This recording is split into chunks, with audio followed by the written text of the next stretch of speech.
नमस्कार मित्रांनो, job alert आपल्या चॅनलवरती आपलं स्वागत आहे। आरोग्य विभागामध्ये भरती निघालेली आहे। डायरेक्ट भरती असणार आहे, कोणतीही परीक्षा इथे होणार नाही आहे। वेगवेगळ्या पदासाठी भरती आहे, जाहिरात प्रसिद्ध झालेली आहे।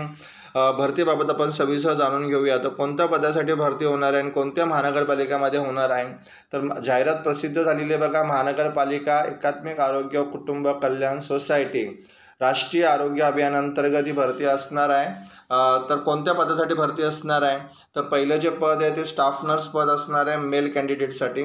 3 जागा आहे आणि एकत्रित मानधन असणार आहे तुम्हाला 20,000 रुपये आणि शैक्षणिक पात्रता दिलेली आहे। इथे GNM असणं किंवा BSc नर्सिंग असणं गरजेचं आहे आणि एज लिमिट दिलेलं आहे। ओपन कॅटेगरीसाठी 38 वर्ष, रिझर्व कॅटेगरीसाठी जास्तीत जास्त 43 वर्षाची लिमिट दिलेलं आहे।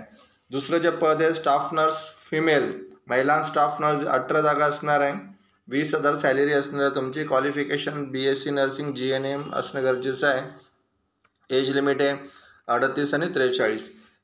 MPW मेल कॅन्डिडेट 24 जागा आहे, 18,000 पेमेंट असणार आहे इथे आणि शैक्षणिक पात्रता दिलेली आहे 12 सायन्स, 12वी सायन्स पास असणं गरजेचं आहे।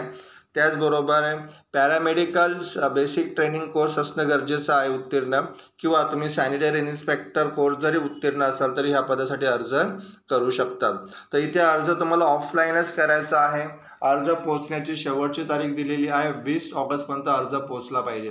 तर अर्ज कुठे पाठवायचा आहे, तर अर्ज पाठवण्याचा पत्ता दिला वैद्यकीय आरोग्य अधिकारी तथा प्रमुख वैद्यकीय अधिकारी छत्रपती शाहू महाराज हॉस्पिटल शाहूनगर जळगाव ह्या ठिकाणी तुम्हाला दिलेल्या फॉर्मॅटमध्ये अर्ज पाठवायचा आहे। अर्ज करण्याचा फॉर्मॅट त्यांच्या वेबसाईटवरती आहे। ती वेबसाईटची लिंक आणि ॲप्लिकेशनची लिंक मी डिस्क्रिप्शनमध्ये दिलेली आहे। तुम्ही फॉर्म डाउनलोड करून प्रिंट आउट काढून फॉर्म भरू शकतात आणि सेंड करू शकतात।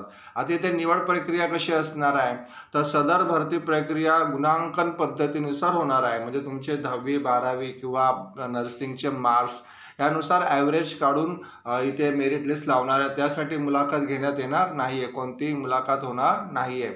निवडीबाबत अंतिम यादी कुठे प्रसिद्ध होणार आहे, arogya.maharashtra.gov.in ह्या वेबसाईटवरती निवड यादी प्रसिद्ध करण्यात येईल।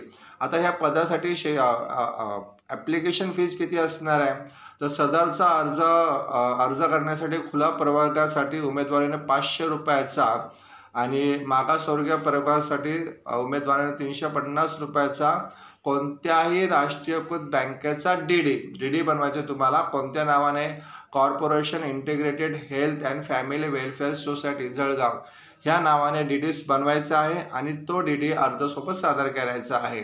म्हणजे तुमचा अर्ज, रिक्वायर्ड डॉक्युमेंट्स, शैक्षणिक अर्हता कागदपत्र आणि DD तुम्हाला ऑफलाईन पाठवायचे आहे दिलेल्या ॲड्रेसवरती। सविस्तर माहितीसाठी तुम्ही जाहिरात वाचू शकता। जाहिरातीची लिंक मी डिस्क्रिप्शनमध्ये दिलेली आहे। धन्यवाद मित्रांनो।